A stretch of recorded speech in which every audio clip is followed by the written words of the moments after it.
I guess to start things off, how happy are you guys to be part of Voodoo Experience this year? Oh, really happy. Really happy to be here back in New Orleans. New Orleans is like a second home for us. We're from Miami. It's not too far away. So, I mean, all of us, we've had like 5 po' boy sandwiches already. It's in one day. So, what can you share with our site visitors at Pop Culture Madness about the band? One of the band is Locos por Juana. We're a Miami-based, like a reggae world music band. We mix a lot of rhythms from Colombia and South America. And we got a new CD out called Evolution. So you can get that online and stuff. And we're just promoting our new music and happy to be at the festival. So, did I read you guys have a home studio in Miami? Is that right? Yeah, I think it was built in the 20s? Was it a house that was built in the 20s? We're recording right now the new album in an old house built in the 1920s in Miami. Beautiful studio. It's we're going back like to the old ways of recording all the guys in the room at the same time, just bouncing ideas off each other. As for the new production, it's gonna be called Somos de la Calle, which means we're from the streets. And so you catch that in 2011, Awesome. So, is it just for fun question for you guys? What is the first album you remember purchasing that left a lasting impression on you? Bob Marley. I love Bob Marley album. The first album. Really nice. Seeing different music. Really inspired new things. And Sex Pistols. A lot of. I bought an LP record, vinyl, back in the days with like Red Hot Chili Peppers, a bunch of artists. I don't remember, but like I remember that I bought it when I was like, I don't know, like 10 years old.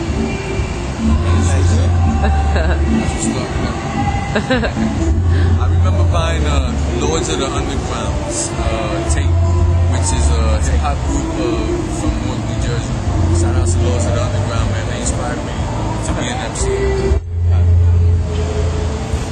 Well, the first album I bought in my life was some folkloric music from Colombia. Actually, when I was like 12 years old.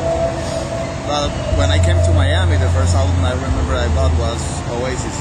I've been here just for 6 years. So, like, I don't remember Be There Now and some other songs that are on that album, but I don't remember right now the name.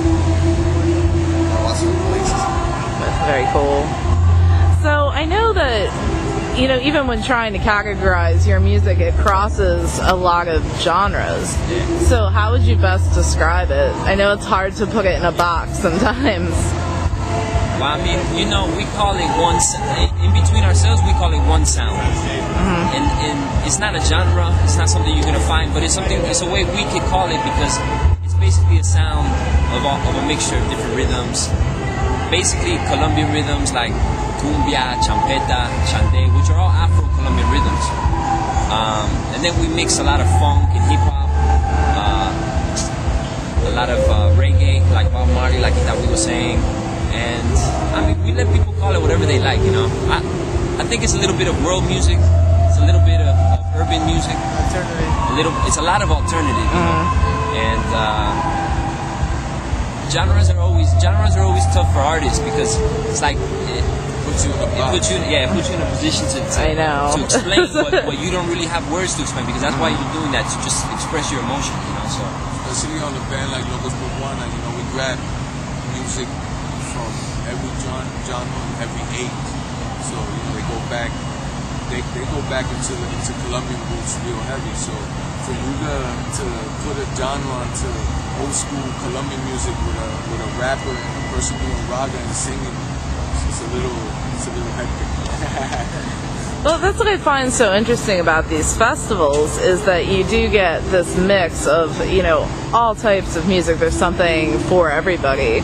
And music is a universal language that everyone can speak, even though we take different messages away. So what do you hope that yours says? I mean, I hope we could do a cultural exchange with everyone we meet, and just play a little bit of our sound and our way of thinking of music. And then at the festivals, it's like you say, we get to hear other sounds like a couple years ago, we were at a festival and we met Towaku, and we've been big fans of theirs, and we get to. I mean, they're playing tomorrow night, but we get to share festivals with them and stuff like that. So that's the best for us as musicians. It feels us alive. So